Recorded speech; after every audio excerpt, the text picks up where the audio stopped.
אני סרקיו, דוקטור סרקיו ברוידו, אני ביוכימאי, אבל מגיל 10, חוץ ממדע הכי מעניין אותי בישול, בימים האלה באמת להתעסק בשילוב בין מדע לבישול זה ממש כיף, כי זה תחום מאוד פורה שמתפתח מאוד מהר ואנשים מאוד מוכשרים בעולם מתעסקים בזה וזה כל הזמן יש התפתחויות. אז אני אדבר עוד על החנקן הנוזלי ועל עוד דברים שהם שיטות בישול חדשות, נהוג לקרוא לזה בשם הכל כך לא מוצלח של בישול מולקולרי. אבל מישהו צריך, כן. אינסטול. בעצם צריך לעלות כמה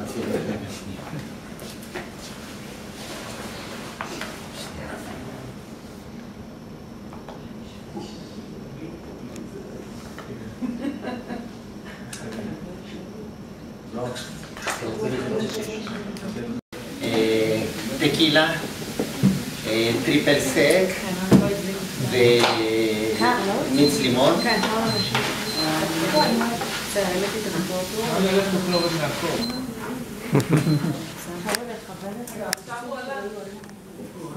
כן, לא, החלשתי ממש, אז...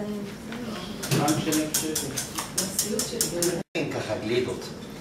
בגלידות נורא צריך להקפיד על כמויות הסוכר, סוגי הסוכר, בשביל להגיע באמת למרקם נכון. ובכלל מאוד קשה להכין גלידות עם הרבה אלכוהול. לאלכוהול יש נקודת הקפאה מאוד נמוך וקשה להקפיא אותו. ופה היה שיא הקלות. והמרקם הוא תמיד יוצא נכון, פשוט חנקן נוזלי זה דבר נפלא. מה שקורה זה שבשביל גלידה איכותית אנחנו צריכים בעיקר להקפיא מהר, ואז הקריסטלים הגבישים אין להם זמן להתארגן למבנה של הקריסטל, והגבישים מאוד קטנים, ואז הגלידה מאוד מאוד חלקה, ולכן אלה מכם שניסיתם לעשות גלידה עם מכונה ביתית, כזאת שקונים ב-250 שקל, בחצי שעה מסתובבת, ואחר כך צריך עוד שעתיים בפריזר, הגלידה די חולית כזאת מרגישים, כי הגבישים גדולים והמרקם נפגע.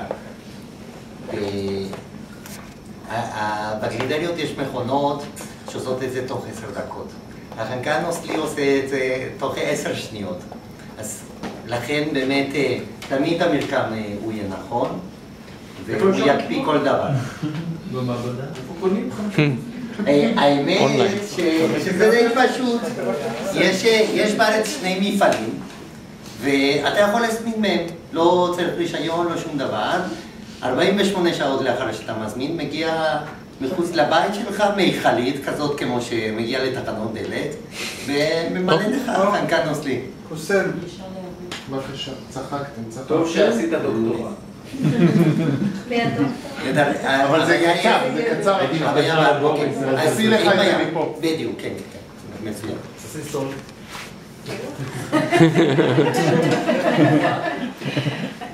רמי, זה המחשב שלך?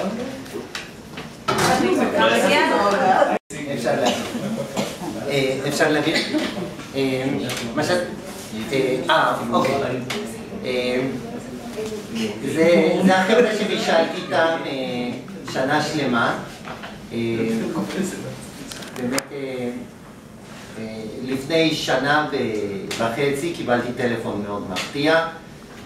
התקשר אליי קפיטן נבחרת ישראל לבישול. מסתבר ששפים מכל העולם נפגשים 1 ל4 שנים לאולימפיאדה של הבישול, ובהפרש של 2 במונדיאל. והתארגנה נבחרת ישראל לייצג את המדינה במונדיאל, והקפיטן של הנבחרת התקשר להזמין אותי אם אני רוצה להיות אחד מה7 בנבחרת. נבחרות לאומיות, לתחרויות האלה מורכבות מ7 שפים. הופתעתי, כי אני לא ממש שף, למדתי, אבל זה לא מה שאני עושה כמקצועי, ויש בארץ אלפים שמבשלים טוב ממני, אבל הבנתי שההזמנה באה מתוך הכרה שהיום הדברים הכי מיוחדים בבישול הם תמיד פרי שיתוף פעולה בין מדענים לשפים. ולכן חשבו שיהיה נכון שיהיה גם מדען כן, בנבחרי ישראל, ובאמת שנה שלמה התכוננו איריס, תרגיעי שמה, למה גם לידו יושבת איזה דוקטורית. התכוננו שנה שלמה לתחרות, היינו מבשלים פעמיים בשבוע ביחד, ובאמת אני ניסיתי לתת את האינפוט שלי, שנעשה דברים מיוחדים, אפילו כאלה שהשופטים עוד לא ראו, ולפני חצי שנה נסענו ללוקסמבורג לתחרות, הגיעו שפים מ-60 ומשהו מדינות, השתתפנו בשתי תחרויות וחזרנו לארץ עם 2 מדליות ארץ. איזה מדליות על המורה? זו דוגמה באמת של אחד מהרבה מנות, שעד לאחרונה היו בגדר מדע בדיוני. עשרות שנים שפים חלמו להכין גלידה חמה. והכוונה היה לכדור גלידה שישב יפה על הגבייה, אבל שהיא תהיה חמה כמו שפסטה ישר מהמים הרותחים, כן? זה 80 מעלות. ועוד תנאי זה שברגע שאתה מלקק את הגלידה, היא מספיק מתקררת, היא מתקררת בחלל הפה, וזה גורם לה להיות נוזלית. ברור שאין דבר כזה, אבל לפני 3 שנים הבנו איך לעשות את זה, והיום בשגרה כל שף יכול להכין גלידה כזאת. כמה קלוריות? ממש בול כמו גלידה רגילה. זה לא השתנה. בגלל החום.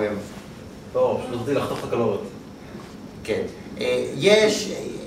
יש בעניין הזה דברים שאנחנו יודעים לעשות, אבל טוב, בכל אופן, מה שעושים מכינים מסה רגילה לגלידה, במקרה הזה חלב, שמנת, סוכר, וניל, כל מה שנכנס באופן רגיל, רק חומר גלם חדש אחד אנחנו מוסיפים וקוראים לו מטיל צלולוס. צלולוס, תאית, אז באמת מודיפיקציה קטנה שעשו לו, וזה מדובר על סיב תזונתי, תוסף מזון, מאושר, והוא לא מוסיף קלוריות אגב, באמת סיב תזונתי, ומה שהוא עושה, ג'לטין אתם מכירים טוב. כשאנחנו מוסיפים ג'לטין למיץ תפוזים, אז באמת כשהתערובת היא קרה, אז היא יציבה והיא כמו מוצקה. אבל ברגע שאנחנו טיפה מחממים, היא חוזרת להיות נוזלית. המטיל צלולוס הוא בול ההפך. המטיל צלולוס מייצב את הסביבה ויוצר ג'ל כשהוא חם, וכשהוא קר הוא לא משפיע על הסביבה. אז כשאנחנו מוסיפים את המטיל צלולוס לתערובת של הגלידה לא קורה כלום, אנחנו לוקחים את זה עם קו גלידה, טובלים את הקו בתוך מים רותחים, תוך 3 דקות המטיל צלולוס מספיק יתחמם, שיוצר ג'ל, ובאמת יוצא כדור מוצק, שאתה יכול להניח על גבייה ולהגיש אותו בתור גלידה. והחוכמה היא לבחור מטיל צלולוס מתוך כל הסוגים השונים, כזה שסביב ה-35 מעלות הוא הופך לנוזלי. והגלידה הזאת עובדת נהדר, בול ככה עובד וזה ממש טוב. אפשר להגיד. עוד אחד. לפני 5 שנים, במסעדה הכי טובה בעולם. בוגי בצפון ספרד, שבימים האלה נסגרה לתמיד. אבל גם ככה, גם לפני 1 ו2 שנתיים, היה כמעט בלתי אפשרי להשיג שולחן במסעדה הזאת. ואם כבר היית מספיק בר מזל שהצלחת לאכול שמה, אז כמובן רצית לטעום מהכל, כי כל מנה מפתיעה, הפתרון שמצאו זה תפריט טעימות. אין שם תפריט, אתה יושב ומתחילים להביא לך מנה אחר מנה בין 35 ל-45. מנות? כן, קטנות, טפסים. היתרון הוא שבאמת אתה ככה תואם המון דברים, כולם מפתיעים. אני אכלתי לפני חודש וחצי, שמה והגישו לנו תפריט של 45 מנות. והיה מאוד קשה לגמור את זה. אפילו משהו פגום בזה, כי בסוף אתה כבר לא יכול. לפני 5 שנים, כי את התפריט משנים לגמרי כל שנה. אגב, את המסעדה היא פתוחה רק 6 חודשים בשנה. כל שנה היא סגורה לחצי שנה, אז הצוות בכלל יורד לברצלונה, 2 דרומה, ומסתגר במעבדה, פשוט לחקור, להכין את העונה הבאה. באמת, רק ככה עם השקעה כל כך גדולה במחקר ופיתוח, הם יכולים להציג כל כך הרבה חידושים משנה לשנה. והדבר הזה הוא היום, זה לא דבר פרטי של אל-בויי. כל המסעדות הטובות, 3 כוכבים, 2 כוכבים, מחזיקות מעבדה בצוות מחקר. פשוט זה משהו, מי שלא רואה את זה וחי את זה לא מאמין. איזה השקעה נעשה. זה המנוע צמיחה באמת הכי גדול של הבישול המולקולרי, שהם משקיעים כל כך הרבה במחקר ופיתוח. בכל אופן, לפני 5 שנים, לקראת סוף הארוחה, הגישו לסועדים פחית שלמה של קוויאר. אנשים נורא הופתעו, פחית שלמה בסוף הארוחה. הקוויאר הזה בפה התנהג כמו כל קוויאר טוב, כל ביצה התפוצצה, שחררה את הנוזל הטעים שבתוכה, אבל ההפתעה הגדולה היה שהטעם היה של מלון. כי במסעדת אל-בויי, לפני 5 שנים, פיתחו שיטה שמאפשרת להם לקחת כל נוזל ולעטוף אותו בשכבה דקה של ג'ל. אם אתה עושה כדורים קטנים, זה נראה כמו קוויאר. אם אתה עושה אותם גדולים יותר, זה נקרא כמו רביולי. ואני כבר אתן לכם לטעום, כי הכנתי לכם. אני מגיש אותה שונה מאל-בויי. אני מגיש לכם אותו כחלק מסנגריה. הסנגריה המסורתית זה מיין אדום. בחרתי לעשות את זה מלימונדה ביין לבן, בשביל ליצור משקה שקוף. בתוך הסנגריה הכנסתי קוויארים משני טעמים, תמרינדי ותפוזים. אז אלה הקוויארים, ובאמת אני חושב יוצר משקה מאוד יפה, תסתכלו, ובאמת אני חושב שיש סיבה מאוד טובה להרים לחיים היום. יש, מזל טוב. רמי, אני לא יכול לנהוג לנערי, אני אפשר לישון פה, טוב? קחו ותביאו. אתה לא יכול לנהוג. שימי אחד ויהיה לי עוד יד. תודה. כן, יש פה, אם אתם מסתכלים על המשקה שלכם, הקוויארים הם עומדים במקום. הם לא שוקים, לא צפים. זה מזכיר משקה אלוברה שאפשר לקנות בחנויות, שהחתיכות. אז פה באמת, חוץ מלהכין את הקוויארים, השתמשתי בשיטה חדשה שנקראת הג'ל הנוזלי.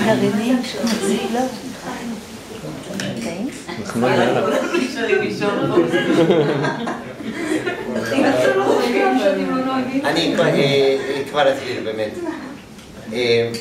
אז זה לא שוקע כי טיפלתי בסנגריה בשיטה שנקראת הג'ל הנוזלי.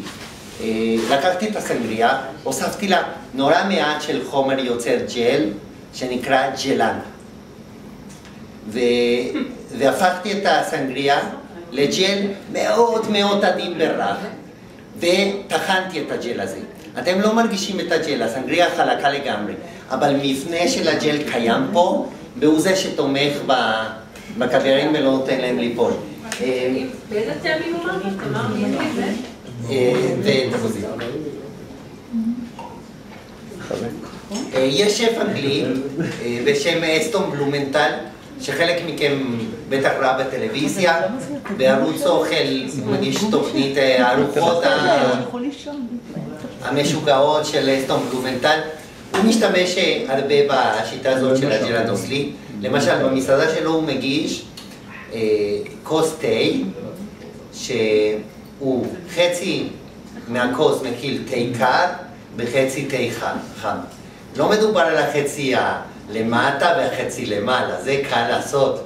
החצי הימני חם לגמרי, החצי השמאלי קר לגמרי. יש מחיצה? כמובן שלא. והוא עושה את זה פשוט בשיטה הזאת של הג'ל הנוזלי. התה הוא, אתה מרגיש אותו חלק לגמרי, אבל הוא בעצם, קיים שם מפנה של ג'ל שמחזיק את הנוזלים במקום. מעולה.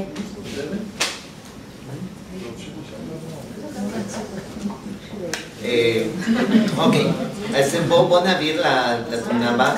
רגע, ומה יש? מה סביב הגבולות? מה זה אני כבר מסביר לכם איך יוצאים את הקוויארים. אז כשאנחנו עושים כדור גדול יותר, אנחנו קוראים לו רביולי. ומה שאתם רואים כאן זה רביולי יוגורט. אז אני רוצה להראות לכם איך מכינים את זה. זה קל מאוד, ובכוונה לא הכנתי שום דבר מראש. אתם תראו מההתחלה לסוף, ותוך 3 דקות הרביולי הזה מוכן. תודה. יש עוד הרבה אלכוהול? לא, שנדע אם... שאלה טובה, שאלה טובה. במקום. לשתות או לא? יש עוד הרבה? אני לא יודעת. נראיתי לה. כן, ממש. גלו גלו.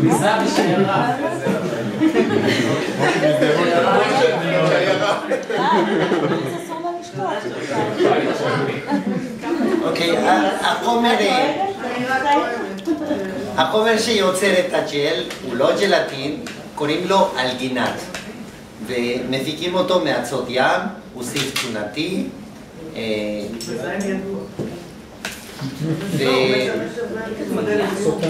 אז השלב הראשון זה לערבב אותו עם מים, כפית על ליטר מים.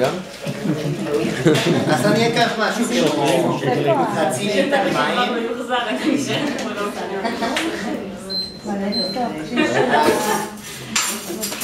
במותוח לו. הוא בא להפסיק כפית ולהפוך לחלבות. אז אני אקח בערך חצי כפית על ליטר.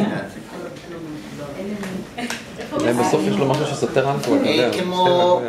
כמו כל הדברים החדשים, דרך האינטרנט, חנויות אינטרנט, בארץ טקסטורות.co.il. וואלה. יכול להעביר את זה לשם, תודה. כן, הנה, מגיעים עוד.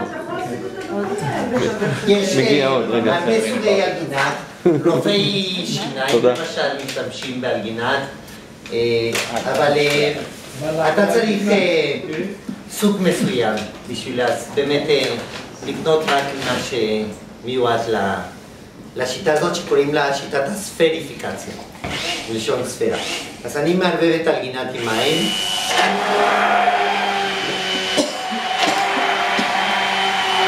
זהו, תמיסת אלגינט מוכנה.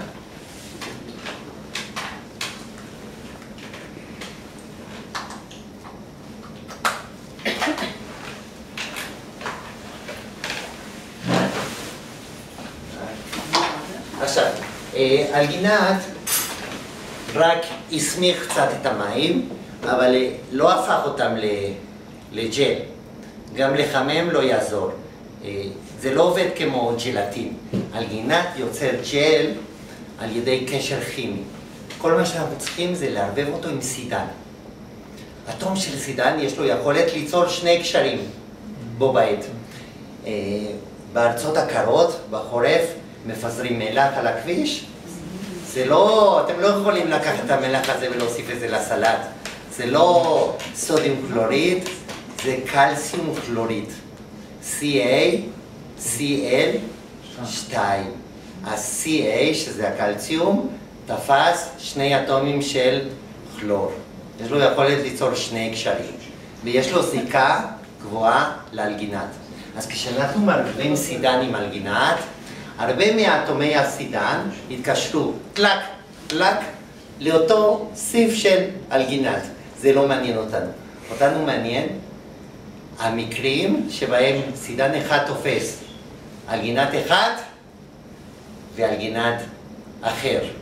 ובמקרים האלה הוא משלב בין השניים, מה שאנחנו קוראים הצלבה או קרוס לינקינג בלועזית, וככה נוצרת רשת שהיא הג'ל שלנו. אז הואיל באלגינת, בסידן, אפשר לקנות גם באבקה, ובמחלבות יש להם טונות של האבקה הזאת, ומוסיפים, מערבבים את זה עם החלב, ליצור חלב מועשר בסידן. עכשיו משלמים תוספת 4 שקלים לכל ליטר, אז אם אני אקח את הסידן הזה, בערבב אותו עם אלגינת, יהיה לי פה גוש של ג'ל. טעים במיוחד זה לא יהיה, אז זה לא מעניין אותנו. אז אני אוסיף את הסידן בדרך טעימה יותר, פשוט מתוך יוגורט, שלא עשיתי לו כלום. בול כמו שקניתי אותו במכולת, אני לוקח את היוגורט ומוריד כדור יוגורט לתוך אלגינת.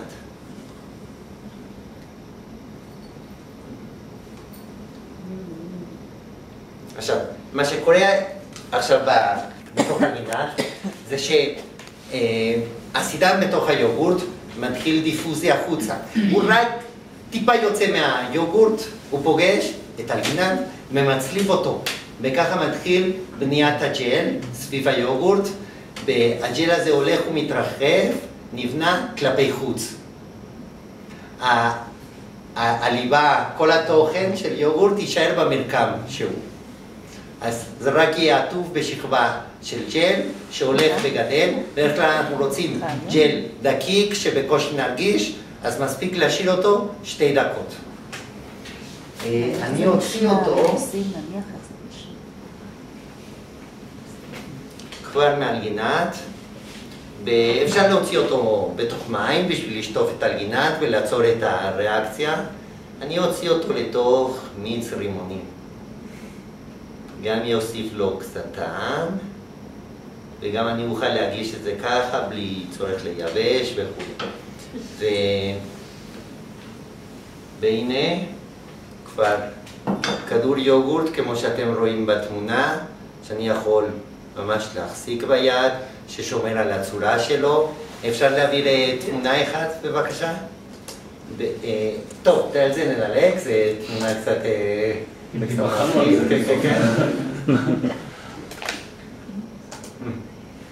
עכשיו אכלתי את הרביולי, לחיצה קלה מהלשון, שובר את הג'ל, ובאמת כל היוגורט מתפזר. במסעדת כתית בתל אביב מגישים מרק פירות שמכיל מיץ פסיפלורה, חתיכות פרי, כדור גלידה, ובאמצע רביולי יוגורט בול כמו שהכנתי עכשיו 3 פעמים בשבוע. הקונדיטורית במסעדה מכינה כאלה, שומרת אותם במקרר, וכשיש זמן לקינוח פשוט מוסיפה. אבל איך עושים את הפירות? הפירות אתה לא מוסיף את הקלציום הפרי? את הפירות פה? לא, זה לא. מה שלכם? כן, אז תראו, זה עם היוגורט זה מאוד קל, הוא מכיל, אבל תביא עוד תמונה. זאת למשל מנה ממסעדת מסה, לא רחוק מקתית בתל אביב. אז פה זה מנת סשימי שמכיל רביולי, יין לבן, יין אדום ויין רוזה. אז באמת שכאן היין לא מכיל סידן. אבל זה קל מאוד להתגבר על זה. את הסידן באבקה מוסיפים אותו לכל דבר. ולמה לא יצפה דווקא את עוד אחד. נכון, זה נוזל. למה שיצפה דווקא את הפרי ולא יעשה גושים של קלציום אלגינת? אלגינת היא מולקולה מאוד מאוד מאוד גדולה. היא בקושי לא זזה, היא נשארת במקום, אז זה הסידן שיוצא החוצה. הוא עובר דיפוסיה החוצה, פוגש את אלגינת, ושם הג'ל נבנה. זה ביוגורט, אבל כשאתה מוסיף את הקלציום בנפרד, למה שהוא יצפה? לא, הוא לא מצפה, הוא מתערבב בצורה אחידה עם היין, כן? אבל, תחשבי, עכשיו את מכניסה כדור יין שמכיל המון סידן לתוך סביבה כמעט נטולת סידן. המגמה בטבע זה לכאוס, לאי סדר. הרבה מאוד סידן בתוך הכדור, כמעט שום דבר בחוץ, זה מצב של סדר. אז הנטייה עכשיו של הסידן לעבור דיפוסיה החוצה להשוואת טמפרטורות. להשוואת ריכוזים.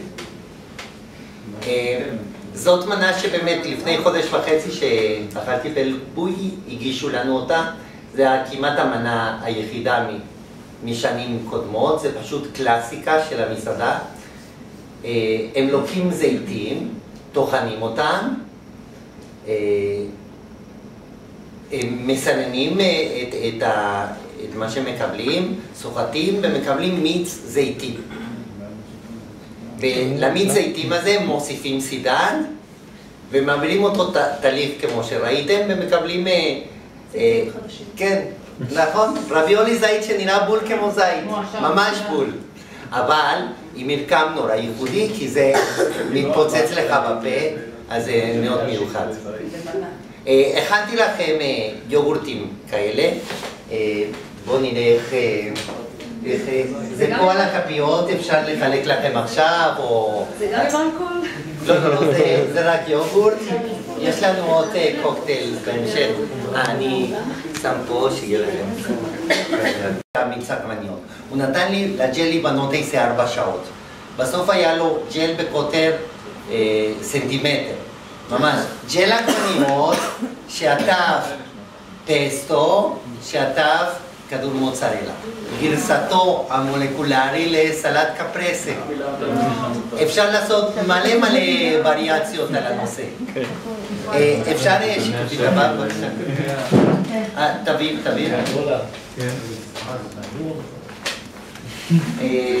אוקיי, טוב, זה קליפ שמציג באמת את המעבדה שלהם. בואו נדלג. היא לא סתם נסגרה, זה ברור לכם למה היא נסגרה. כן, היא תיפתח ב-2014, אבל כבר לא בתור מסעדה שמגישה אוכל, בתור מכון מחקר. כן, בואו באמת ננסה לראות את הקליפ הזה. פה באמת נראה אנשים אוכלים בשולחן מרבועים. בואו ננסה...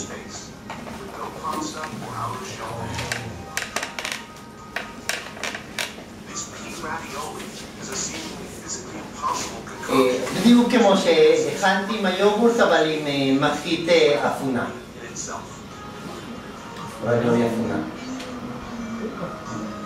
ופה השף, פרן אנדריה, מארח 2 אנשים בשולחן שלו במטבח, לכן אנחנו רואים את המטבח ברקע.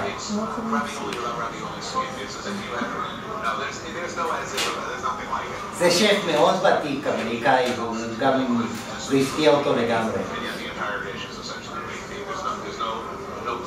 נו, אתה יכול לעשות לנו?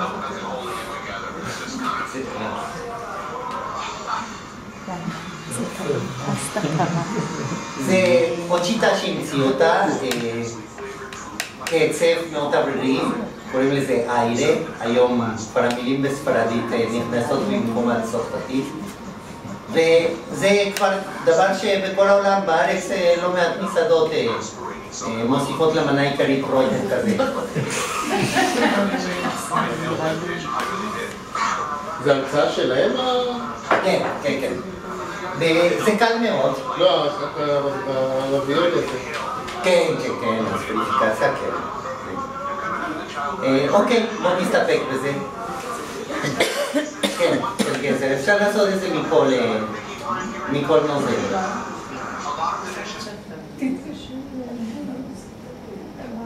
כן, תודה, אפשר.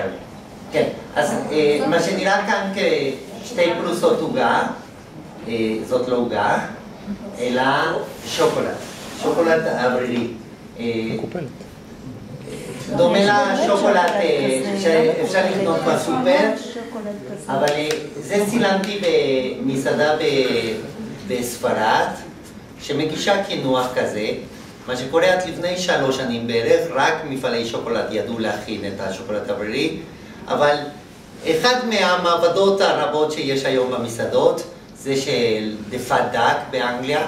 הם החליטו שמתאים להם, השיטה מתאימה להם והם רוצים לעשות את זה, אז הם התאימו את השיטה מהתעשייה למטבח, לימדו את כולנו, והיום כולנו יודעים להכין שוקולד אוורירי. תביא עוד אחד. זה למשל בדפת דק, זה חלק ממנה, ככה מגישים אותו. ברגע שאנחנו יודעים לעשות את זה, אנחנו יכולים לעשות את זה שוקולד אוורירי בכל טעם, בכל צורה. אני אדגים לכם איך עושים את זה. מה שעשיתי מראש, זה לקחתי בקבוק כזה להקצפת שמנת, הכנסתי בתוכו קצת שוקולד רגיל, דחוס, ושמתי אותו במים חמים על מנת להטיח את השוקולד. אז עכשיו מה שיש לי כאן בתוך הבקבוק זה שוקולד נוזלי, ואני רוצה להכניס בו אוויר. הוא גז בכל אופן. הגז שאני אוסיף יצא מהמיכל הזה. בדרך כלל אנשים מבוגרים מכם רואים את זה ואומרים סיפולוקס. כן, אבל זה לא ממש כמו בסיפולוקס. היום למי שיש סיפולוקס זה טוב רק לקישוט. אי אפשר בארץ להשתמש בסיפולוקסים הישנים כי אי אפשר לקנות בארץ מיכלים עם CO2, שזה הגז שאיתו מכינים את כל המשקאות המוגזים. CO2 כשנמס במים יוצר חומצה. בחלק מהאפקט של המשקאות המוגזים זה מדקדק בלשון, ואנשים אוהבים את זה. אבל לשמנת זה לא מתאים, ואז הגז שמשתמשים בו זה N2O. ניטרוס אוקסיד. יפה, אני התלבטתי לספר, לא לספר. זה נחשב לסוד כמוס הדבר הזה. למה? זה אתם גם יכולים. כן, כן, כל אחד יכול לקנות. משרד הבריאות השקיע הרבה מאמצים, אסרה על מכירה של גז חוק, כי החבר'ה... הסוד, הכמות זה שאין קל יותר מלהיכנס לחנות שמוכרת דברים למסעדות ולקנות כמה גז חוק שאתה רוצה. אוקיי, אז בואו נשחרר את זה. איך כל אלה שמגלים את מפתחים את זה, משתפים את כל העולם? כן, כן, כן, כן. בדרך כלל זה נעשה או בכנס. יש היום כנסים מאוד מאוד טובים לשפים. אבל מה האינטרס שלהם לספר לכולם? כן, בדיוק. אין פוסטרים שמה, אבל זה נותן הרבה פרסטיג'ה, ואתה שומר ככה למעמד שלך בתור שף מוביל שמפתח וזה וזה. או בספרים, תראה, למשל אלבויי הייתה מוציאה כל שנה כמעט ספר עם הטכניקות ועם המתכונים, וכולנו רצנו לקנות את הספרים האלה, שהיו נמכרים ב-140 יורו. אז לא מעט כסף. אגב, תמיד כשאנשים אומרים לי, זה המון כסף על ספר, אני אומר להם, בוא תחשוב ותגיד לי מקצוע אחר, שבו בעל מקצוע מוביל מוכר את כל הסודות שלו תמורת סכום כזה, אין דבר כזה. אבל הספרים המקצועיים של שפים, לשפים, הם נמכרים ב-100 יורו ויותר, ב-100 ל-150 יורו, מרוויחים לא רע מהספרים, והיום מקובל אין סודות יותר, כולם מגלים הכל. אופן סורס קוקינג. קוקה קולה. כן, כן. זה לא הייטק, אני הולך להיכנס שם. אוקיי, אז קח את כמה עורכי דין. יש לי עכשיו שוקולד עם גסטרוק. מלא בגז, ואני אוציא אותו כבר לתפנית. הכל בגסטרוק. כשיעצור אותי שוטר בדרך חזרה, כשהשתי נגיד אם לא רק לקח לי גסטרוק.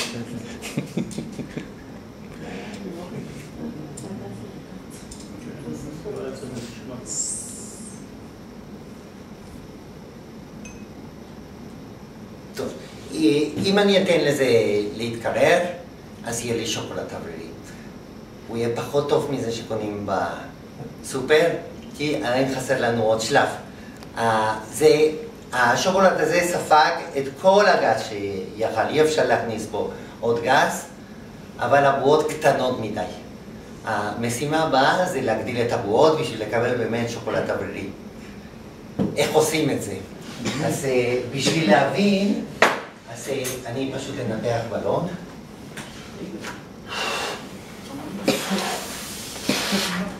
טוב.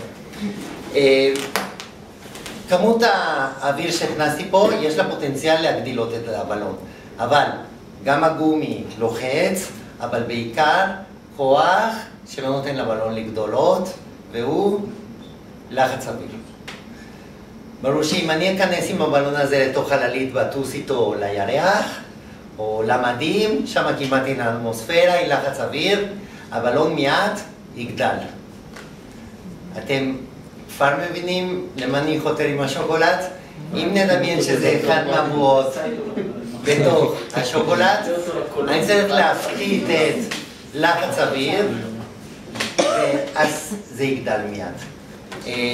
אז המשימה שלנו זה להוציא חלק מהאוויר שבתוך הכוס שלוחץ על השוקולד. זה נוכל לעשות בעזרת המכשיר מלא, והוא משיב את זה. כל מטבח.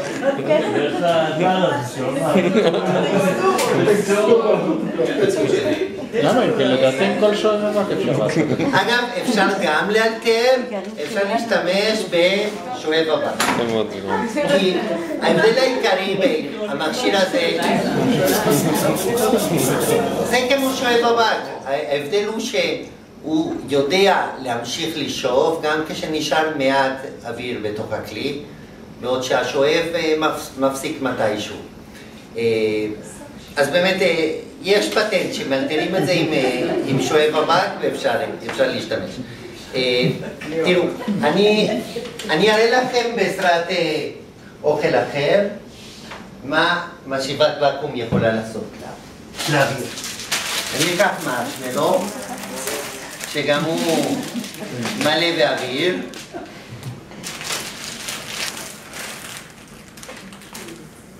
מנסה להגדיל את המרשמלו בזה שאני אפחית מלחץ האוויר.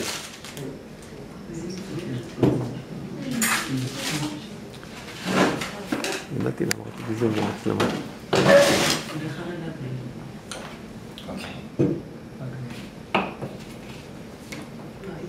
אוקיי. שימו לב, אני מפעיל את המשאבה. כן. אם מישהו כבר מתכנן את הסטארט-אפ הבא וחושב, אני אקח מלא מרשמלואים קטנים, אגדיל אותם ואמכור אותם ביותר כסף, הבעיה היא בשביל לאכול אותם צריך לפתוח, וברגע שהאוויר נכנס, שוב האוויר לוחץ והם שוב קטנים. אז בואו ננסה את זה עכשיו על השוקולד שלנו.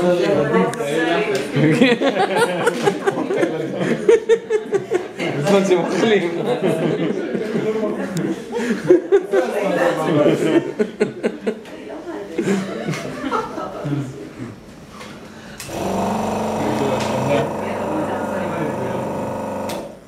כמות כפולה.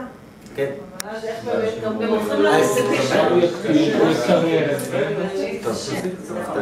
אז כן, תראו. אז כל המפעלים של שוקולד האוויר פשוט חסרים בחומר. נכון. טיפולת זה קובייה אחת הכל התחיל מזה. עכשיו צריך להכניס את זה לפריזר ולחכות שעתיים עד שהוא חוזר להיות מוצק, ואז באמת אפשר לשחרר את הוואקום וככה מייצרים את השוקולד האווירי. אנחנו, במטבחים, מה שאנחנו עושים, המקשי נרוסטה שמכניסים לתנורים נקראים גסטרונומים, וזה גודל סטנדרטי. יש גסטרונום שלם, חצי, שליש, ויש מכסים מיוחדים לגסטרונום שמתחברים למשאבת ואקום ועומדים בלחץ.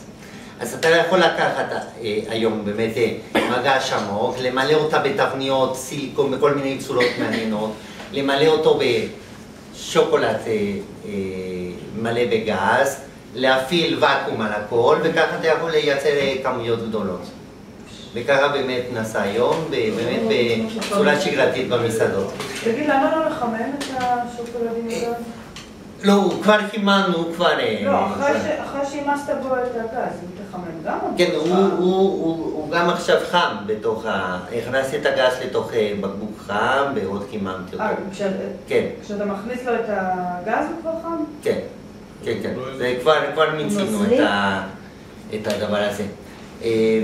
בכל אופן, המשאבה כבר פה, אז אני רוצה לספר לכם שתעשייה אחרת, שמנצלת מאוד לצרכיה את עניין, את מה שהפרשי לחץ אוויר עושים לגוף של אדם, היא תעשיית הקולנוע.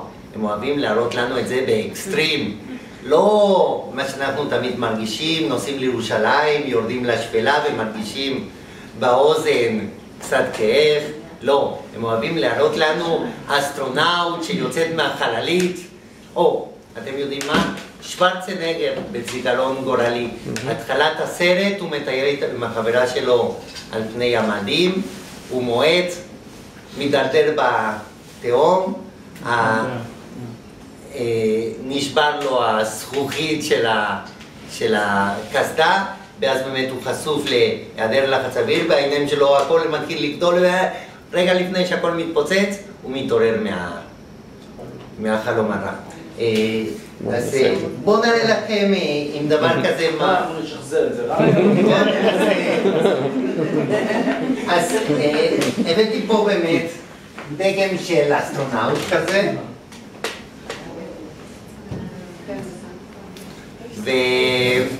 ובשביל שהדגם שלנו ישקף יותר טוב את האמת, אז מילאתי אותו עם חומר רך כמו מוח, עם קצב גילוח.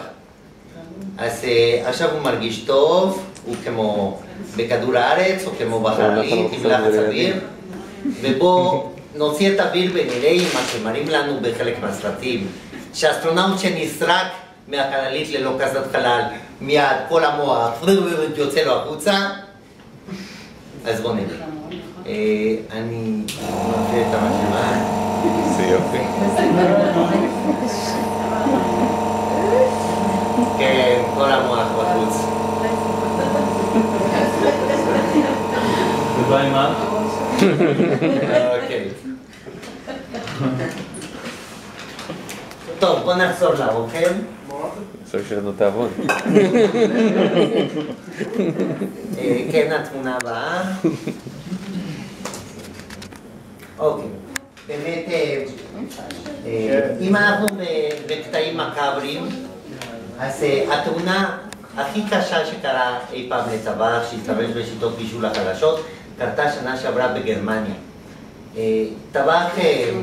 הטבח הזה עבד במסעדה, כמו הרבה מסעדות טובות היום, במסעדה שלו משתמשים בחנקן נוזלי. וזה... מה? כפו לו אצבעות. לא, גרוע מזה. גזים והגרמנים זה אף פעם לא שקרה. זה ישר נשמע לנו. כן. תראו, זה באמת, זה צולם מחוץ למטבח של אלבויי. עומדים שם 6 מיכלים עם 250 ליטר כל אחד של חנקן נוזלי. במסעדה הזאת בגרמניה או שהיו מיכלים כאלה או מיכלים כמו זה שלי. הבאתי את החנקן נוזלי, בכל אופן הטבח הזמין חברים הביתה ורצה לקחת קצת חנקן נוזלי. הוא חשב איך הוא ייקח את החנקן הזה איתו. הוא חיפש, הגיע להחלטה מאוד טיפשית של לקחת את זה בבקבוק הזה.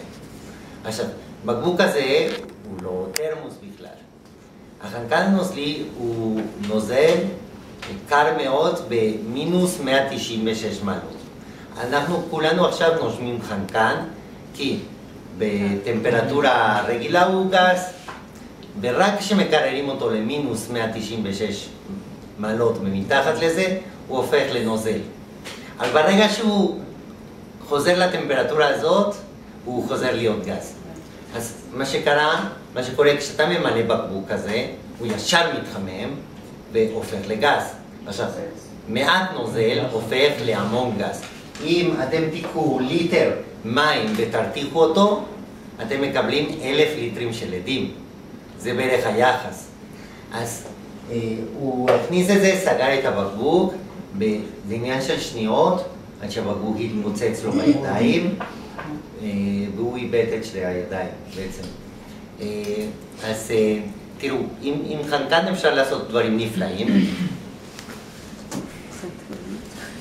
למשל, אם אתה לוקח כדור מוס ומכניס אותו רק 15 שניות לחנקן נוזלי, אז הוא קופא מבחוץ, נשאר רך מבפנים, ואז אתה מקבל משחק מאוד נעים של טמפרטורות ומרקמים, או למשל, אם אתה מרסס עם שפריצר כמו של חלונות שמן זית לתוך חנקן נוזלי, הוא קופא ומתקבל משהו כמו ברד, ואתה יכול לאכול עכשיו עם מסלקת השמן זית. זה פה סיפקו עם הרעיון של הברוסקטה, רק ששמו את השמן זית למטה ואת הפירורי לחם למעלה. עוד תמונה. או למשל בקינוח הזה, הכבישים הלבנים האלה זה וויסקי. אמרתי לכם, החנקן נוזלי מקפיא כל דבר בלי בעיה. אז הואיל באמת אפשר לעשות דברים נפלאים, אני מקבל הרבה פניות משפים שרוצים ללמד אותם איך לעבוד עם חנקן נוזלי. אז אני מלמד אותם, וכמובן צריך לתת דגש על הבטיחות, להדגיש להם עוד פעם שהוא מהר מאוד רותח והופך לכמות מאוד גדולה של גז. אני צריך להסביר להם למשל לא לעבוד איתו בחדר קור, כי אם ישפך להם שמה לא יישאר מספיק חמצן, אבל אני יותר דואג ממה שקרה בגרמניה, אז יש לי כמה פטנטים שהם ינסו לזכור את זה. למשל, מניתי תותח שפועל על חנקן נוזלי. אני מכניס מעט חנקן נוזלי וסוגר עם הפקק.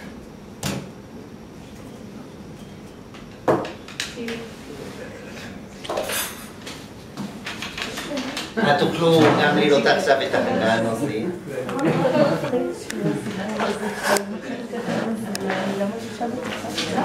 כן.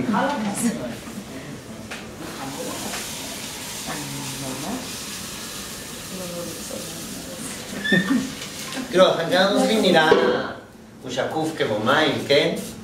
אבל אולי אתם מצליחים לראות קצת בועות כי הוא ברתיחה, אבל אם אני מקרב את היד שלי, הרבה יותר בועות. היד שלי כל כך חמה לעומת החנקן הנוזלי שגורמת לו מיד לרתוח. ואם אני שם את זה בתותח, הוא הופך מהר מאוד לגז שבורח פה, אבל אם אני סוחר את הברז, זה ככה. רגע, אז כשמכינים עם זה אוכל, זה לא מתפשט בגוף? כאילו זה לא, היחס לכמויות? חבל שלא שאלת אותי קודם, וואלה, אתם כבר אכלתם את הסורבט. כן, לא, אז זהו, תראה, למשל, אני שפכתי את זה על הסורבט, אז מה שקורה, החנקן נוזלי פוגש את כל הנוזלים שם וישר רותח, הוא הופך לגז. אתה לא שתית חנקן נוזלי, אבל אכלת סורבט שכיל לו מעט מהחנקן הזה. וזה דווקא טוב, זה מה שנתן אווריריות לגלידה, כן? לא הייתי צריך לערבב, ראית, לא היה מכונת גלידה שערבבה, פשוט זה הכניס אווריריות. בדשן. וזה שאתה אכלת חנקן גז, גם אתה עכשיו נושם אותו, זה משהו שאתה רגיל לחלוטין, אז אין עם זה שום בעיה. איך מגיעים למינוס 190 מעלות? כמו שהמקרר עובד או המזגן, דוחסים את הגזים ומשחררים אותם, ואז כל שחרור כזה גורם להם להתקרר, וכמה מחסורים כאלה כל פעם מתקרר עוד ועוד ועוד.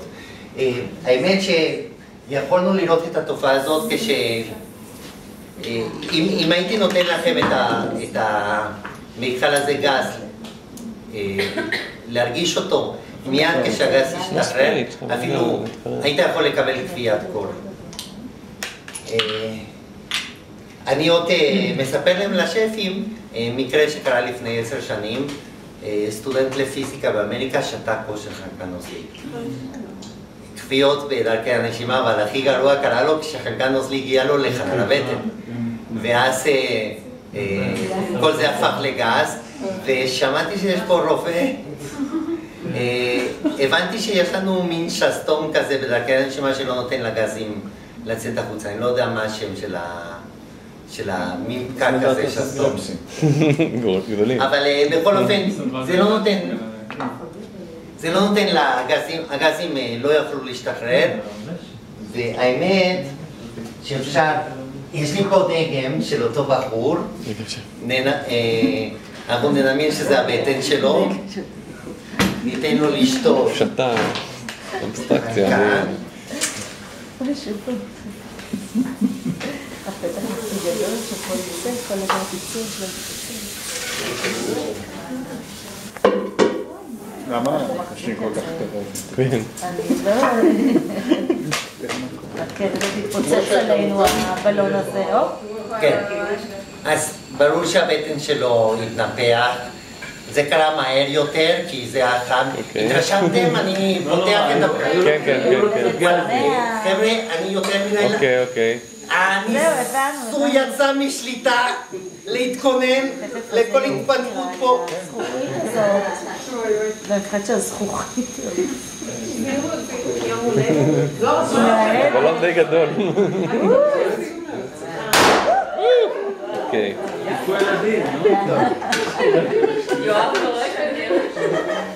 האמת זה היה מתוכנן. ב-11:30 זה... יכול קצת להעיר פה את הקהל. אגב, מי שואל, זה סיפור אמיתי למה שקרה לבחור הזה. היה לו פיצוץ בבטן, הוא היה 3 חודשים בבית חולים. כן, יצא מזה. כתבו 2 מאמרים עליו בסרטים. ומי שאוהב סיפורים כאלה, יש סדרת ספרים וגם אתר. משמן, שהוא אכל את הכל. דרווין אוורדס, פרסי דרווין, שממש אספו מקרים כאלה שאנשים שעשו לעצמם.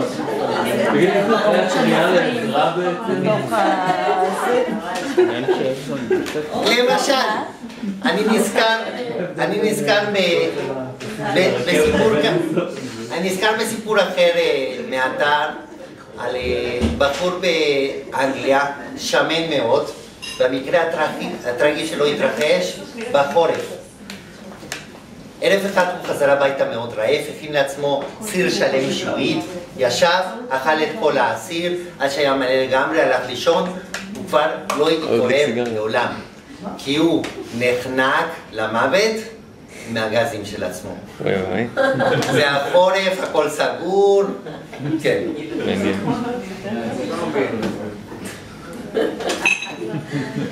יש הזרה מאז על הקופסת שועית. אוקיי, אז בוא נעבור באמת,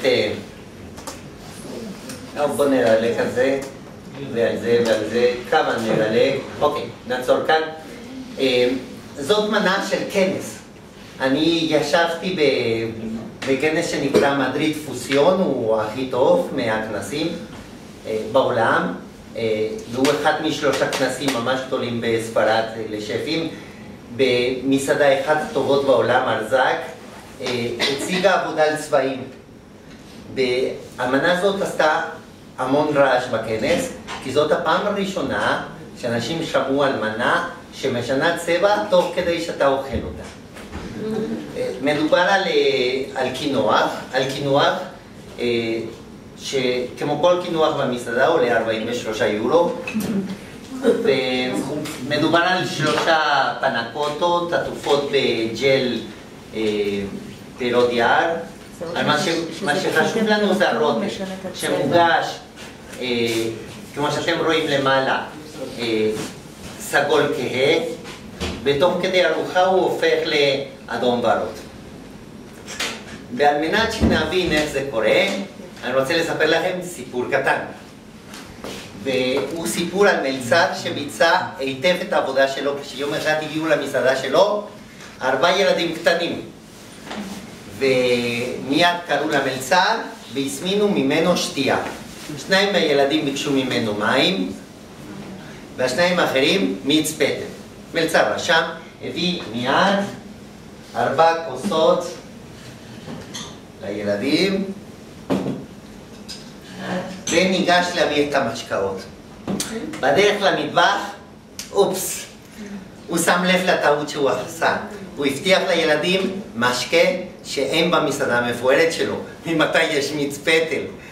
אבל הוא היה מלצר מאוד מקצועי, והוא ידע שאם הוא הבטיח ללקוח, הוא מוכרח לקיים. למזלו, הוא היה גם סטודנט למדעים. אז הוא לקח כד ומילא אותו במים. שנייה.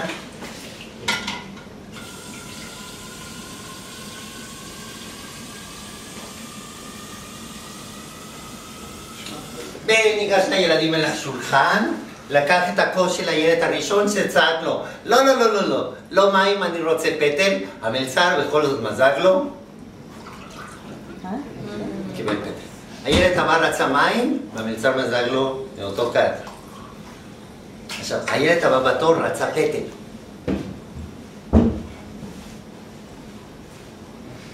והמלצר מזג לו פטל. ולילד האחרון הוא מזג מים. הילד הזה ראה את הפטל, נורא התחשק לו. קרא המלצר ואמר לו, סלח לי, שניתי דעתי בא לי על פטל, אכפת לך לחזור למטבח להביא לי? והמלצר אמר לו, ברצון רב, אבל אני לא צריך לחזור למטבח, כאן בשולחן נהפוך לך את המים לפטל. פשוט מאוד, הוא לקח את כל הפטל, החזיר אותו לכד, וערבב עם המים. וברור שהצבע של הפטל משתלט, ואז מזג לשלושתם פטל. עמדו לשתות מהמשקה המתוק, אבל אז הילד האחרון עצר אותם. אמר להם, חברים, שכחתם שהמורה לימדה אותנו שהסוכר בפטל מזיק לשיניים? יותר בריא שתשתו כמוני מים. ומכיוון שזה סתם סיפור, שלושת הילדים באמת השתכנעו ורצו מים. קראו למלצר וביקשו ממנו לגשת למטבח להביא להם מים במקום הפטל. תודה רבה. המלצר אמר להם, ילדים, אקליף להם ברצון, אבל אני לא צריך לחזור למטבח, כאן בשולחן להפוך את הפטל למים. והוא החזיר את כל מה שנשאר מהפטל לכד, וערבב עם המים של הילד האחרון. ואז מזג לכולם מים. איך עשיתי את הטריק הזה? בעזרת חומר שנקרא פנולפטלין, אבל הוא פשוט נציג של משפחה גדולה שנקראת אינדיקטורים. חומרים שמשנים צבע בהתאם לחומציות שבסביבה. החבר'ה האלה של הרזק... פנולפטלין במסעדה, זה יותר מגריר. כן. אז תראי, למשל, החבר'ה האלה של הרזק, אם אפשר להביא לתמונה הבאה, נראה את המנה באמת תוך כדי שהיא משנה צבע. רובה כבר הפך לברודה וקצת סגול. הם השתמשו, לא בפנולפטלין כמובן, אלא בכרוב אדום. הם לקחו כרוב אדום ובישלו אותו. והם שפים מספיק מוכשרים שהצליחו גם לתת לו טעם טעים. ואני הכנתי קצת. זה קל מאוד, אני מאוד ממליץ לכם לעשות בבית ניסויים עם מיץ של כרוב אדום. צריך רק לקחת כמה עלים, לחתוך אותם ולבשל אותם 3 דקות עם מים רותחים. מסננים את זה, וכבר המים נצבעים בסגול. החומר שצובע את העלים ועכשיו יצא למים קוראים לו אנטוציאנין, והוא אינדיקטור מצוין. אגב, הוא קיים לא רק בכרוב האדום, יש פרחים שהם סגולים בגלל האנטוציאנין, ואז קורה תופעה מאוד מעניינת. אתה לוקח את אותו צמח, אותה גנטיקה, 2 צמחים בול אותו דבר, אותם גנים, ואתה שותל אותם פה ושם.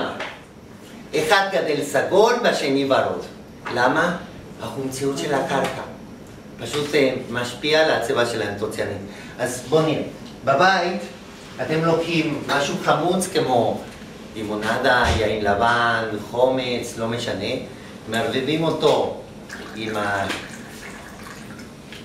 הכרוב ותראו כבר את ההבדל בצבע. יותר קשה למצוא בסיסים. יש לי. כן, סודה לשתייה, או מה שמאוד קל, וזה מה שאני הבאתי, זה אבקת כביסה.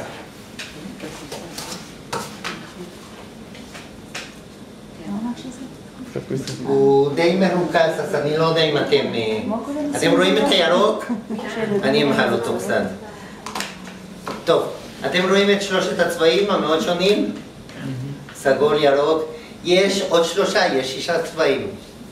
הנה לכם אתגר למצוא אותם, פשוט תעשו ניסיונות עם כל מיני חומרים בבית, עם הילדים אם אתם רוצים. אז החבר'ה פשוט המנה הזאת עובדת, הרוטף הוא על בסיס כרוב אדום, מביאים לך ביחד עם המנה כוס קטנה עם לימון והוראות של המלצר. באמצע מנה, כשתרצה לשנותם, תוסיף את הלימון וצפויה לך הפתעה מיוחדת. הרבה מהמנות האלה פשוט בלבוי כל הזמן בארוחה שעשינו, נותנים לך הוראות איך לאכול את הדברים, מה צריך לעשות, כי זה דברים שאנחנו לא מכירים חדשים. אוקיי, בוא נעבור. עוד אחד. בעצם יכולתי לספר לכם על מלא על שימוש בלייסרים בצנטריפוגות, במלא מכשור שרק ידענו במעבדה, ועכשיו גם השפים יודעים להשתמש בו במטבח, אבל אין זמן, אז אני רק אתן לכם עוד דוגמה של שימוש בכלי מדעי שעזר לשף להגשים איזשהו חלום, ומה שנראה כאן, בקליפ כאן, זה קטע קצר מקרב סכינים בעונה השנייה, תוכנית חצי הגמר. מה שנראה זה תוכנית בין אסף גרנית, שהוא שף היום של מחנה יהודה, מסעדה מאוד אופנתית בירושלים, נגד נקר. יש שם רווח בשם של הקובץ נראה לי. כן, לא יודע, אבל הוא יעלה בסוף, עוד טיפה מאמץ. כן, כן. וואי, זה אף פעם לא קרה לי. שהוא...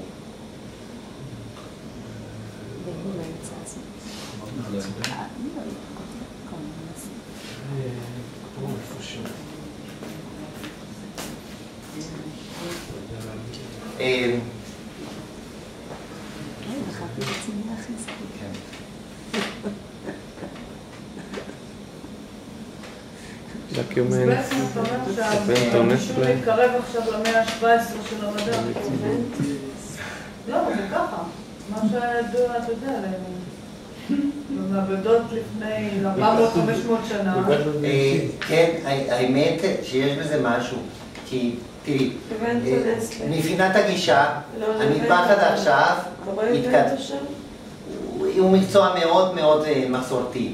הוא כל הזמן עשו רק מה שעשו בעבר כמעט. והיום הם מאמצים את השיטות ממש של המדענים, של מחקר. כל פעם שאתה נמצא, EVE, תקצה EVE. האמת שאני כל פעם שהיו לי בעיות עם הקליפ הזה, התעקשתי עוד כמה לחיצות שמה, ובסוף... דוד 4. כן, כן, הנה שם. ועכשיו בעברית זה... קליפ... משהו בעברית. מחובר בעברית. כן, כן.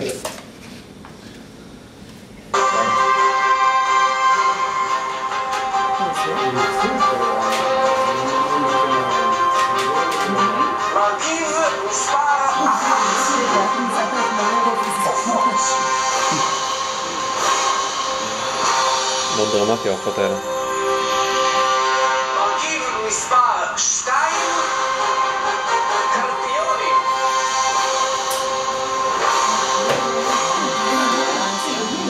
לתקנות לקבוע את המרכיב הנבחר לערב מקבלים שני ענקי המטבח, שף סטפן פרדבו ושף אלפרדו רוסו.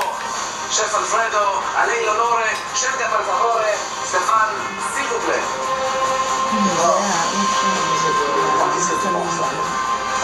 Franchement, c'est pas mal. Moi, j'ai un petit penchant pour le poulet parce que c'est la France.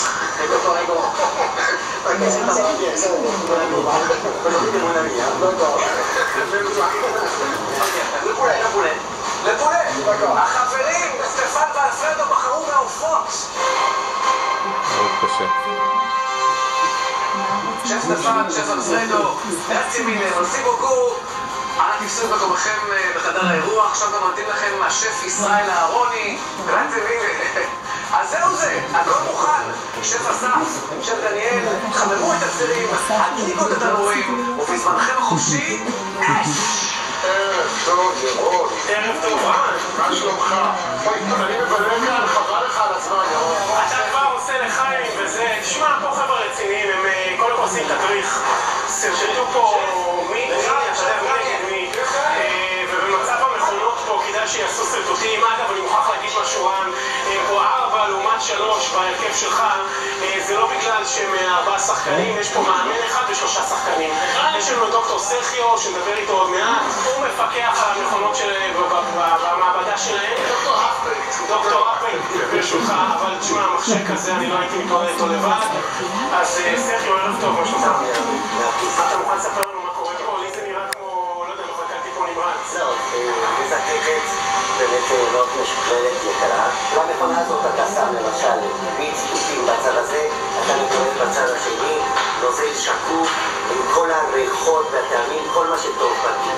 נעשה אותו דבר, אבל הפעם עם אדמה רטובה מהיד.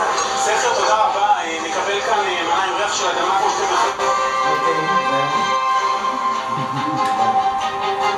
אני אספר לכם קצת על מה שראינו. ראיתם בהתחלה את שני השפים המפורסמים, מתלבטים לבחור בין הדגים לעוף, זה בלוף. הם ידעו שהם חייבים לבחור בעוף, כי ככה נמסר לשני השפים המתחרים חודש מראש, ולזה התכוננו. זה רק הצופים בבית שמופתעים מהבחירה.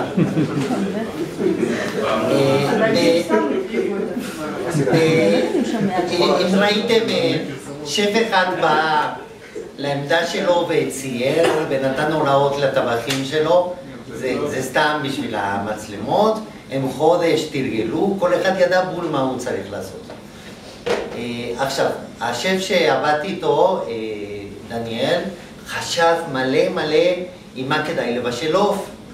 הוא חשב מה זה בעצם עוף. הרי עוף זה ציפור שהיוותה את יכולת התעופה שלה. תמיד על יד אדמה, מחפשת על יד אדמה אוכל. אדמה ועוף מאוד התחבר לו ביחד, הוא החליט שהוא מוכרח לבשל מנת עוף עם טעם של אדמה. הוא חשב כמובן על אדמה רטובה מהיער, ככה עם ריח טוב, לאחר גשם, ובאמת נסע לגולן להביא איזה אדמה מיער. העניין הוא איך לבשל אותם ביחד, אתה לא יכול לשים את זה בסיר. אז בהתחלה זה היה נראה כמשימה פשוטה, פשוט לקחת את האדמה רטובה ולזקק אותה. ואז ביחד עם העדים יעלו הארומות, הם יתקררו ואתה תופס אותם בצורת נוזל. הבעיה היא כשאתה מזקק, אתה מרתיח ל100 מעלות, המון אנרגיה, זה מעודד ריאקציות כימיות חדשות. הריחות שגמרנו איתם זה לא הריחות שהתחלנו. אנחנו ניסינו עם מזקקת כזאת של קוניאק וזה לא. השאלה איך לזקק בצורה עדינה יותר. מישהו הציע, חבר'ה, תבואו אליי לירושלים, שם המים רותחים רק ב-98 מעלות, ובאמת, ככל שאתה עולה בגובה, פחות לחץ אוויר, ויש קשר בין טמפרטורת הרתיחה ללחץ אוויר. מישהו אמר, בוא לא נתעצל, בוא נעלה עד לפסגת האברסט, הרי שמה מים רותחים ב-70 ומשהו מעלות, באמת, אם בפסגת האברסט תנסו לבשל ביצה קשה, אתם אפילו שעות תשימו את זה בתוך המים הרותחים, הביצה לא תתבשל, כי המים רותחים בטמפרטורה נמוכה מדי. זהו. אז בסוף, זיקקנו באולפן בהרצליה, רק שכל המערכת של הזיקוק הכנסנו בוואקום. ואז ככה הורדנו בצורה מלאכותית, אבל דרסטית מאוד את לחץ אוויר, ובסוף זיקקנו סביב 50 מעלות, באמת היה זיקוק מאוד עדין, והתקבל נוזל שקוף עם כל הטעם של אדמה. זה הטעים? לא, האמת, תראו, אתם לא יודעים מבחינים איפה המכונה ישבה. היא ישבה אצלי על מכונת הכביסה חודש. כי כמובן היינו צריכים מכונה חדשה. זו מכונה שקיימת בכל מעבדה כימית, אבל הם כבר הכניסו שם כל מיני חומרים. אז קיבלנו מכונה חדשה, היא מאוד יקרה. צריכה גבולה חדשה, מה? סליחה? צריכה גבולה חדשה. נכון. אנחנו קיבלנו מכונה, לא, צריך את כל המערכת גם אחר כך, אבל לא הכל, כאילו כל מה שזכוכית. אבל בכל אופן קיבלנו מכונה חדשה מהיבואן, וזיקקתי כל דבר, ועשיתי קקאו, אתה מזקק, ואתה מקבל משהו כמעט שקוף, עם כל הטעם של הקקאו. או מיץ תותים, אתה מקבל משהו שקוף, עם הטעם של התות, אבל בלי הסוכר. ואז אתה יכול לעשות מוסים שקופים, עם טעם אדיר. כשסוף סוף זיקקתי את האדמה, מיד קראתי לדניאל. התקשרתי, אמרתי לו, דניאל, אתה מוכרח לחשוב על משהו אחר, כי זה מעניין. הוא בא, טעם, ואמר, בול מה שרציתי זה מצוין. האמת, יאמר לי זכותם, תראו, אם אני נותן לכם לטעום וניל, תמצית וניל, זה משהו מר, זה דוחה. אבל מעט ממנו, על מסה גדולה של גלידה, זה עושה נפלאות. אז הוא כנראה, יש לו את היכולות, עשה את האסטרפולציה של הזה, כן? וזה מצא חן בעיניו. בכל אופן, האמת, אני הייתי שם, טעמתי גם את האוכל של הספרנית, היה יותר טעים, והוא בצדק. לנו היו טכניקות ממש, אבל האוכל לא. אבל בתוכנית הקודמת ניצחנו את אלפרדו בכל המנות, כי באמת היה גם טכניקות וגם אוכל טעים. בואו נעבור הלאה. כן, האמת שרוב ההתקדמות בשיטות נובעת מהעובדה ששפים בכל העולם הפסיקו לפחד מלהשתמש בחומרים שמתחילים באות אי. זה פתאום נותן להם שימוש במלא חומרים חדשים, תמונה הבאה. כמובן שהכוונה היא לכל התוספי מזון. כן, תראו מוכן. והקבוצה שהכי עוזרת לנו היא קבוצת ה-400, קבוצת ההידרוקולואידים, חומרים שקושרים מים. בקבוצה הזאת יש חומרים מסורתיים לגמרי, כמו ג'לטין ופקטין. שיוצרים ג'לים. אבל אלגינט, שהוא חומר חדשני, נמצא כאן. עוד חומר מסורתי זה אגר-אגר, שבמזרח הרחוק מכינים איתו ג'לים מאז ומתמיד. ויש עוד הרבה חומרים כאלה. והיום, תראו, אם קונדיטור חצי מהדברים שהוא עושה היום לא יכול לעשות בלי ג'לטין, תחשבו, עוד 12 חומרים מהסוג של ג'לטין, אבל שיוצרים מרקמים אחרים, עמידות שונה לחום, זה באמת נותן לנו אפשרויות נהדרות. השפים זלזלו בחומרים האלה, אמרו, זה מתאים לתעשייה שרוצה לעשות אוכל זול יותר ועמיד יותר. אנחנו לא ניגע בזה, אבל זה דווקא השפים הכי טובים היום שמשתמשים בחומרים האלה, לא בשביל ליצור אוכל זול ועמיד, אלא בשביל ליצור אוכל בעל מרקמים מיוחדים שממש מפתים. בוא תראה לנו בבקשה את התמונה הבאה, כמה דוגמאות. למשל, פה לקחנו מרק בשר, הוספנו לו חומר שנקרא ג'לן, שמיוצר בתסיסה, סיב תזונתי, טבעי לגמרי, והוא יוצר ג'לים עמידים לגמרי לחום. אז אם אתה מערבב את המרק בשר עם הג'לן שופך על מגש, אתה יוצר פלטה של ג'לים שאתה חותך, יש לך טליאטלי, הוא לא מוסיף שום טעם, אבל יוצא לך ג'ל בעל מרקם מאוד טוב בפה, שעמיד לגמרי לחום. אתה מקבל בעצם פסטה ללא קמח, עם כל הטעם של הבשר, ואתה יכול להקפיץ את זה במחבת. או הדוגמה הבאה, אז תראו, פה זה מנה שעשו אותו בלבוי, שוב, לקחו פרמזן ובישלו אותו, קילו פרמזן עם ליטר מים. 10 דקות ב-80 מעלות. המים תופסים את הטעם של הפרמזן, מסננים אותם, והגוש של התמינה נשאר בסיר. ואתה משתמש רק במים. אתה מוסיף להם חומרים מהסוג של ג'לטין, אבל לא ג'לטין שיוצרים ג'ל. במקרה הזה זה תערובת של קמח חרובים וקמח חצות ים. זה תערובת שנותן מרקם בול כמו של ספגטי וגם גמישות. ואתה מקבל ספגטי וטעם פרמזן ללא קמח. אני הכנתי לכם כזה שתטעמו, אבל לא מפרמזן, אלא פיניה קולדה. מיץ אננס, חלב קוקוס, ברום. חיממתי אותם ביחד עם הקמחים האלה, שהופכים אותם לג'ל. כשהנוזל היה חם, מילאתי צינורות פלסטיק מאושרי מזון.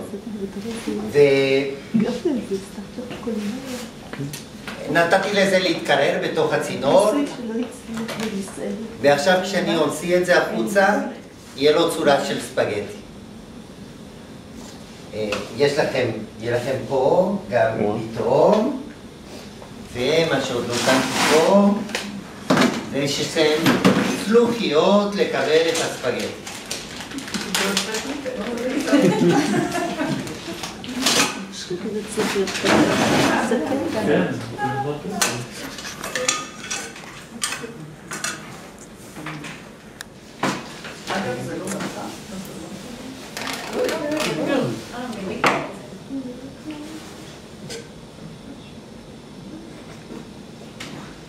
זה 1.5 מטר, אז אני אמשיך לדחוף.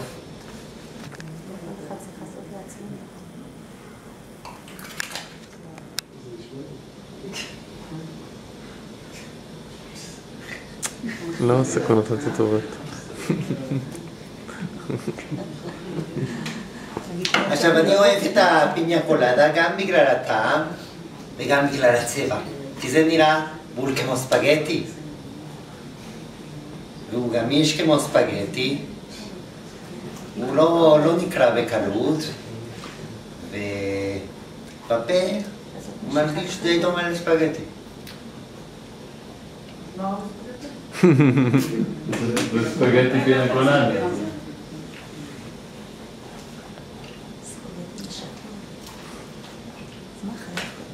ממליץ?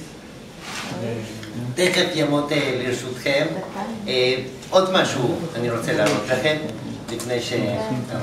לא, בואו נדלק על זה. טוב, חבר שלי יוסי שטרית היה לו מסעדה ויולט במושבותי. היה לוקח את התערובת הזאת שיוצר ג'ל, מקים קונסומי עגבניות.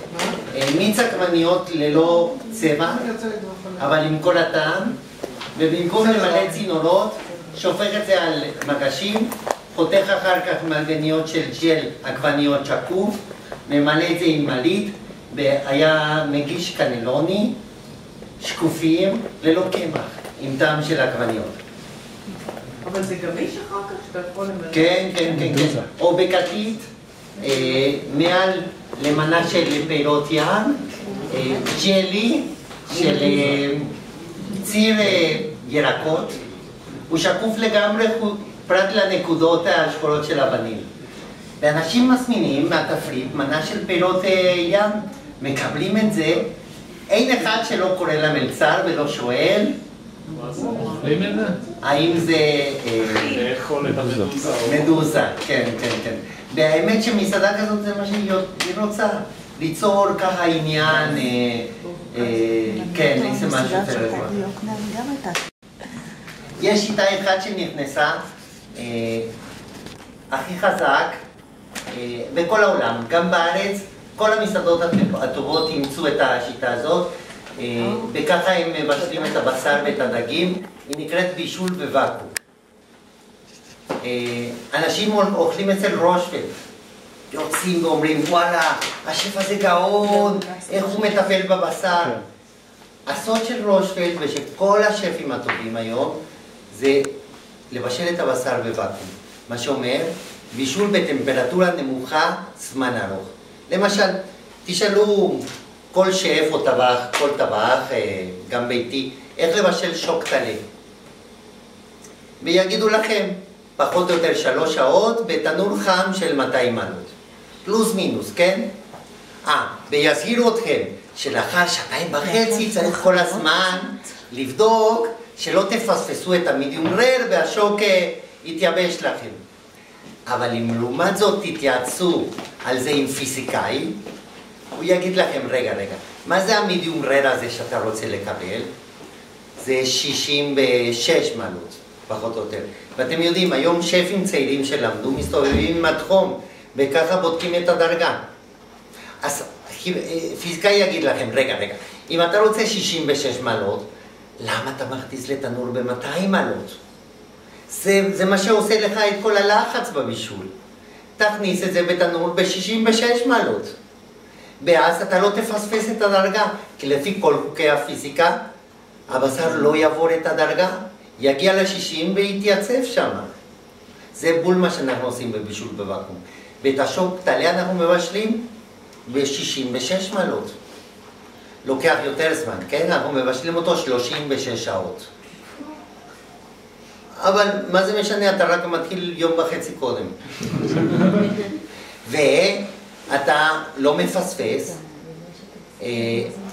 השף, גם אם הוא בסינגפור עכשיו, יודע שבמטבח שלו מדייקים. כי אתה מכניס את זה למכשור וכולי, שמבשל את זה לטמפרטורה ואין פספוסים. אבל זה לא רק טמפרטורה. ל-66 מעלות מגיע ברגע שהוא נכנס. זמן מסוים. לא, לוקח הרבה זמן עד שכל הנתח נהיה ב-66 מעלות. לא 36 שעות, אבל... כן. מסתבר? בירושלים 34, בגלל... כן, מסתבר, המעבר החום הזה, בטמפרטורה האלה, בהפרשים הלא כל כך גדולים, הוא איטי. ואין יותר סכנה של התפתחות חיידקים בזמן כזה ארוך? כן, בהחלט. היו הרבה בעיות, אחד, אתה צודק, בעשה. הבישול הזה דורש הרבה אחריות, השף צריך לדעת מה הוא עושה, והוא צריך ציוד מתאים, אנחנו תמיד מבשלים מעל 55 מעלות, שבאמת מונע גידול של חיידקים. הבעיה נהיית עוד יותר חמורה, כי תראה, תביא עוד מילא את הציוד.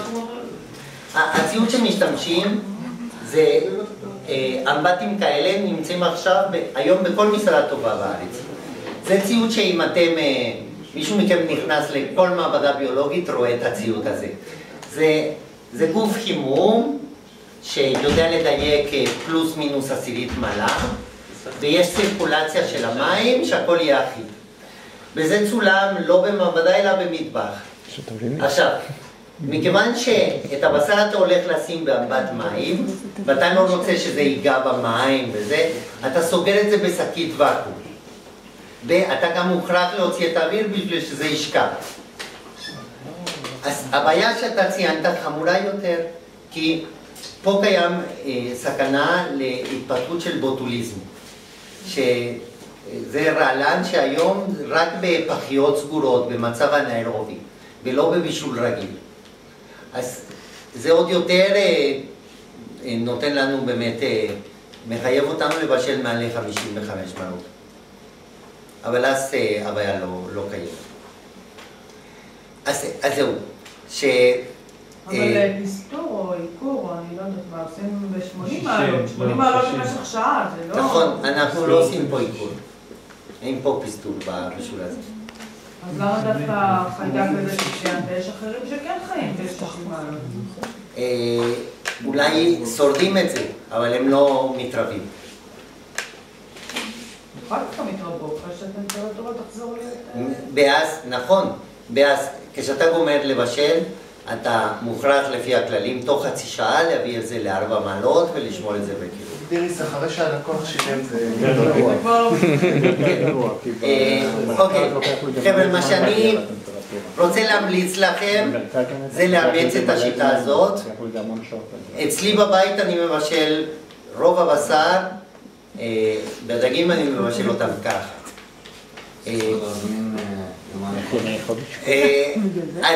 תראה. הטעם הוא יותר מוצלח. כן, כן, כן. המרקם הוא אדיר, הכל נשמע עסיסי.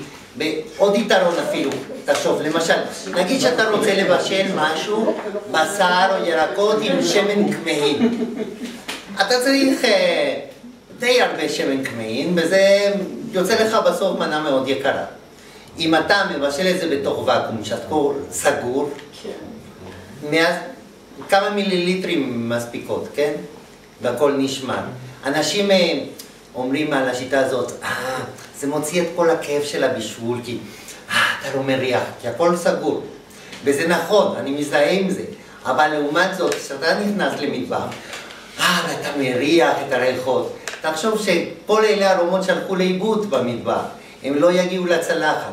פה הכל נשאר במנה, כי הכל עטוף בשקים. אז היום מי שמתעניין קונה את זה. מוכרים את זה לבתים, אנשים קונים. תראי, אני מגיע לבתים שאני רואה את זה. אנשים שממש מתעניינים בבישול היום.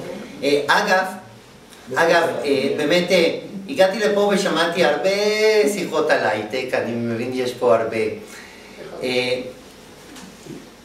אחד מהאנשים שהכי קידם בשנים האחרונות את השיטות האלה של הבישול מולקולרי, הוא איש הייטק לשעבר. הוא היה פעם מנהל פיתוח של מייקרוסופט. קוראים לו נתן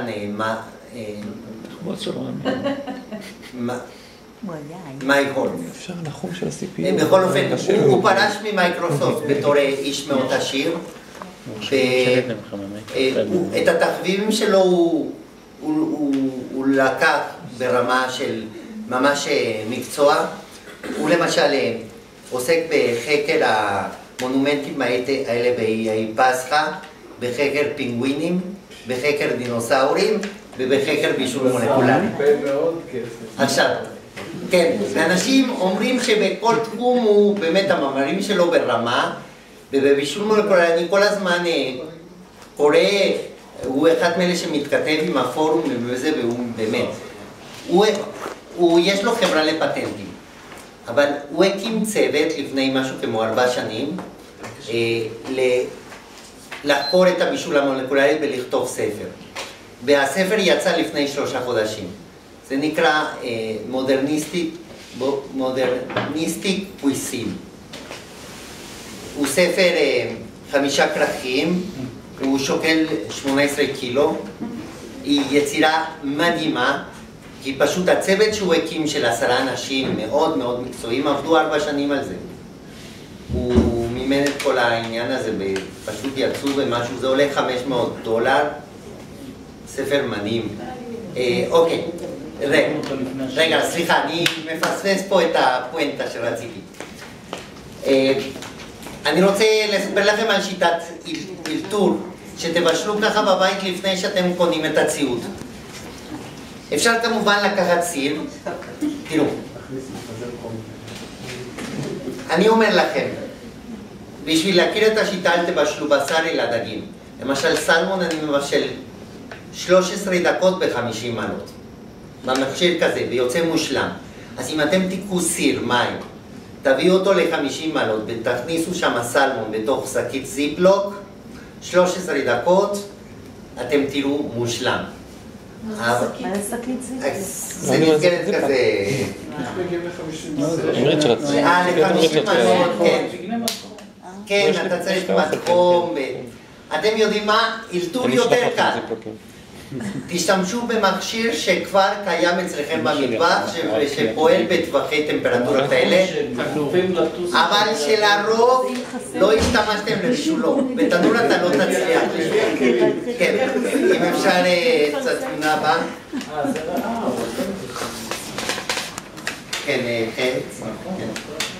כן, מדיח כלים. תראו מה שעושים זה ככה. כן, זה ראיתי כבר. תראו, אתם לוקחים חתיכת נייר כסף. למה לא בתנור? תראה, תנור הוא פועל, אם באמת תמדוד עם מתחום טוב, תראה שהמתחום בכלל הוא מנהל. והוא עובד לפי פולסים. הוא עולה איזה 7 מעלות, נופל איזה 7 מעלות, אי אפשר לדייק שם, לא בתנור רגיל, בכל אופן. עכשיו תראו, אתם לוקחים חתיכת נייר אלומיניום, שמים חתיכת סלמון, טיבול כרגיל, ואז סוגרים, ככה וככה, 2 קיפולים, לאורך, 2 לרוחב, מכל כיוון, אוקיי? ואתם יוצרים לעצמכם מעטפות כאלה מהסלמון. מביאים את זה למדיח ושמים את זה במדף העליון. ומפעילים את המדיח לכל המחזור. 50, 55, 60. יש אז גם את הלימון. טבליה של שמן זית. חבר'ה, החוק עולה למעלה. לפחות יוצא נקי. רק את החלקים. חבר'ה, האמת שאני עשיתי את זה בעבר 10 פעמים. אין מה לחשוש, אני עושה את זה עם הכלים ועם הסבון. אני לא מפעיל במיוחד את ה... עושים את השקידה ככה. שום סבון לא נכנס למטפות האלה, וגם ריח של סלמון לא יוצא לכלים. עכשיו, שיטה אוסטרלית ידועה. לא מבזבזים על זה, לא מים ולא...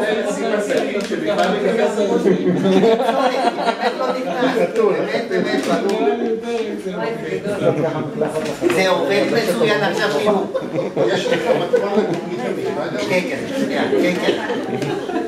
כן, אני תכף אגיד לך. רמי, עכשיו אני אגיד לך. לפחות להביא שאתה בכביסה, למשל. לספר גם למכונת כביסה, לא, המכונת כביסה זה בשביל לייבש את החס.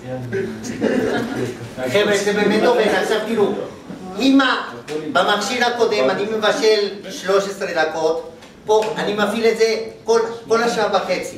הטמפרטורות האלה כל כך עדינות, זה לא משנה, יוצא הרבה יותר טוב מהתנור. תמיד נהדר. לא. אם את רוצה עוד מתכונים, אפשר את השקף הבא. אחרי תראה לאורחים שתת על הסלמון במדיח. תשים את זה בתנור ותשלוף את זה. כן. אני לפני 2 בישלתי יום שלם אצל רותי רוסו במדיח, בישלנו, עשינו הרבה בדיקות, מצאנו הרבה דברים שיוצאים נהדרים, והיא כתבה בסוף שבוע של מעריב על בישול במדיח. למשל, החזה עוף יוצא נהדר, אגסים ביין נהדר. עכשיו צריך המון המון שעות בשביל זה, בשביל לחזה, בשביל עוף. לא, ממש לא. ספק, עוף לא. לטלה. תראה,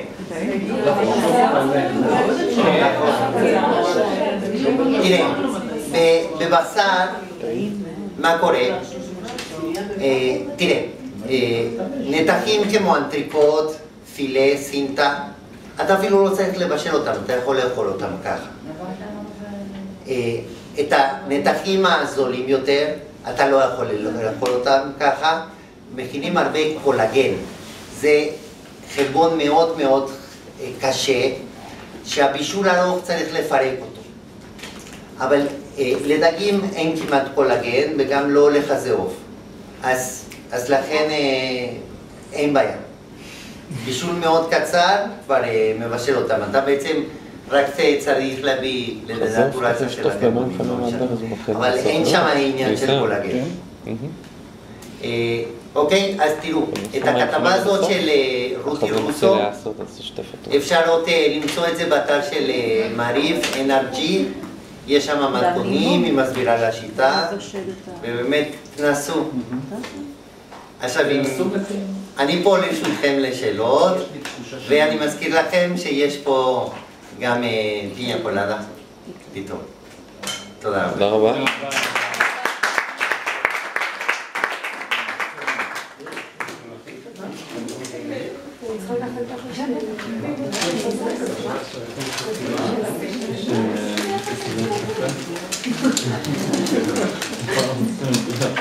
אז מה כן עשו לזה?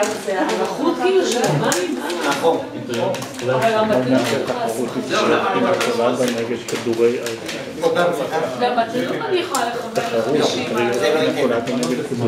גם התנור שלך בטח לא מלא 50, וה-50, גם אם מלא הוא 50 אמיתי. שוב, הוא מחמם ל-50, ו-5, ל-45, ובכלל הוא מאוד לא מדייק.